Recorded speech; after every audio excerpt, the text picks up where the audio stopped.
Hi, I'm Vincenzo Tiani and this is Digital Explained, the English version of Il Digitale Spiegato, a podcast to understand what tomorrow's society will be like. What will the internet laws be like for the next 20 years? The European Commission has just published a questionnaire to ask your opinion.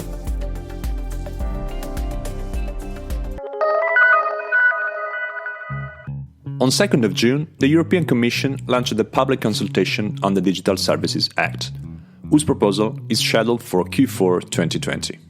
Two goals of this revision are to review the standards on the liability of online platforms and the way they moderate content, and to establish rules to be applied ex ante to large platforms, which are de facto monopolists, in order to protect a fair market where the positions of startups and competing companies are also safeguarded.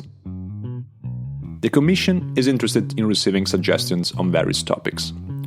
These range from how to keep users safe online to reviewing the liability regime for platforms.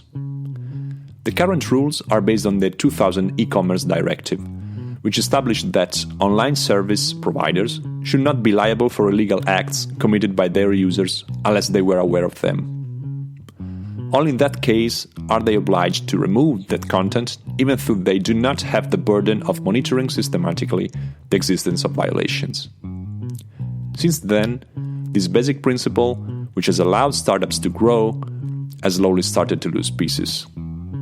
First, the already approved copyright reform that requires platforms to take action, most likely with filters, if they do not want to be held responsible for content uploaded for copyright infringement.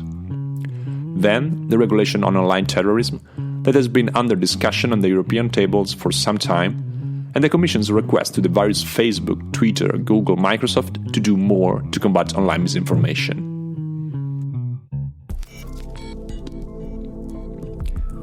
The Commission also wants to understand what is the perception of users and business who see their business and their thoughts regulated by a handful of gatekeepers.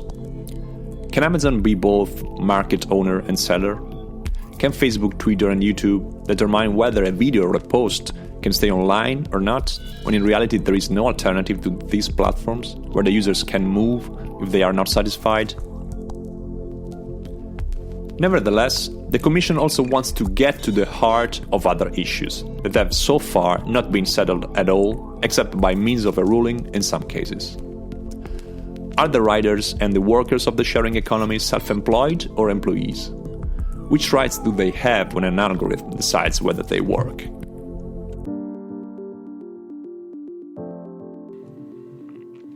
Among the questions is whether you have ever come across illegal products or content and what you have done in that case, and whether it was difficult to make a complaint or otherwise find a remedy.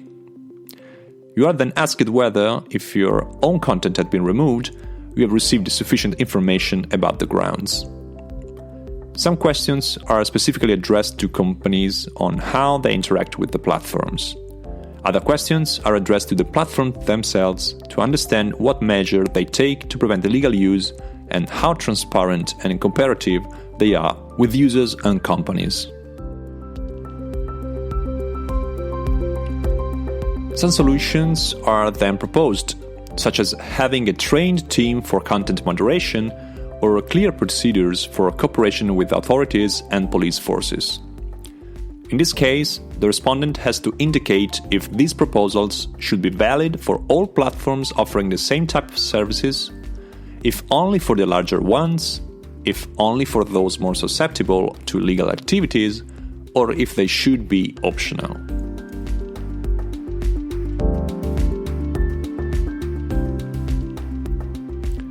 The questions are several and some are a bit technical, but it is not mandatory to answer all of them.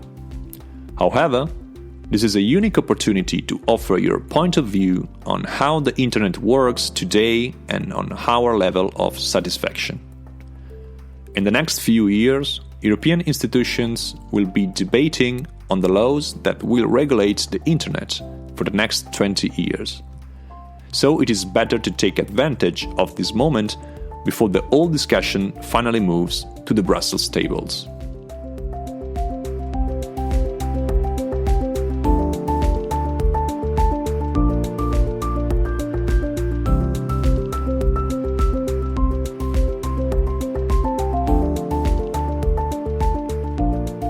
I'm Vincenzo Tiani, and this was The Digital Explained. If you want more news about digital issues, follow me on Twitter and LinkedIn at Vincenzo Tiani. In the description of the episode, you will find my contacts and links to sources on today's topic. Have a great day, and thanks for listening.